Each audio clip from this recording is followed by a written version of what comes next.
Monster Mama, 1, 2, 3, 4, and more. This is our book review. This one is Can You Believe It? How to Spot Fake News and Find the Facts, written by JOYCE GRANT, illustrated by KATHLEEN Marcotthe. I really like this book. I don't think it says the age range in it. Looking for it because I thought I saw it. Juvenile literature. Kids Press. I really like this. So even if it's from 2022, so it's got a little bit of age on it, but it's aged really well. There hasn't really been anything super big that's an issue. And it really is key, because obviously here on YouTube, any old person can say anything they want. And how do you know what's real? I have this discussion with my little monsters, and I think this book is actually really helpful in breaking it down. It breaks it down visually, that, there's all kinds of people in the world, right? It gives you a table of contents, which is where it talks about like a couple of different things. Like one of them that I really like, I know, is it says here, right, is 4 headlines. This is just the very big introduction, right? Gotcha. One of these 4 headlines is fake. Let me just hide this part. Volcano suddenly springs up. Newly discovered Earth-like planet named Ross. Previously unknown Beatles song found in library basement. City looking for volunteers to cuddle rabbits. I like how the rabbit's just hanging out next to the volcano. But which of those is real? Oh, well, 3 of the 4 are. 3 of the 4. You'd have to look at the book to figure out which one. Boop. But it's got engaging images. It talks about it. It has special words that it talks about over here in the glossary. I love glossaries. Glossaries, if you don't know what those are, is a list of words in it. So it talks about traffic in the sense of internet traffic, viewership of, clicks to something online, such as a website, post, or video.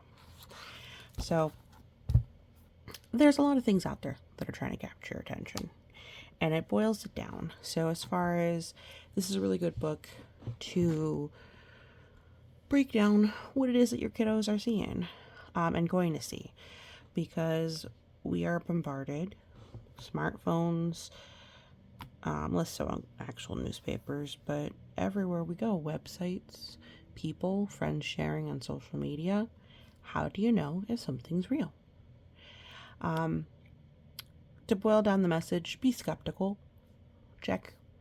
If something sounds too good to be true, it probably is. If it's something that's designed to make you react, it's probably trying to make you react rather than give you the truth. And if it's something where, you won't believe what this person found, and 23 pages in, you still don't know what they found, it's not really a real story. Maybe they took information from somewhere else and decided to make it their own, or maybe it's something that's really nothing at all. They tried to make it so interesting. But I like it. Cute, whimsical art. It is something that probably a middle schooler could read just fine by themselves, but definitely something that could be introduced to your early reader or pre-reader. It is not a fun, entertaining book, and there's lots of words, so not for preschoolers, but it might be a good way for you to think about how to talk about it with your little ones. So this is really more for older kids and for adults to kind of talk to this about their kids. One of the things that I really like is that it's got, I'm going to go to the end here, not the index, before the index, a list of websites trustworthy sources, websites where you can play games. Acknowledgements are always nice, but it's got links and things you can use. So outside of this book, places to go and check out, and that's amazing.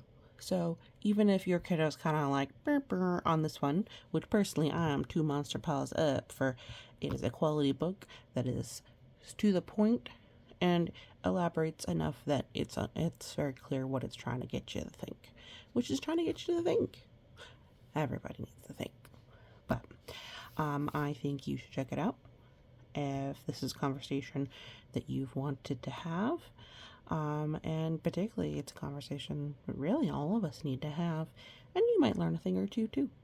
I think we might share this with some of the older members of our family who aren't so used to having to vet information sources, because you used to, you know, have fact checkers checking all of that information, and now, you have a relative finding something online and sharing it with you.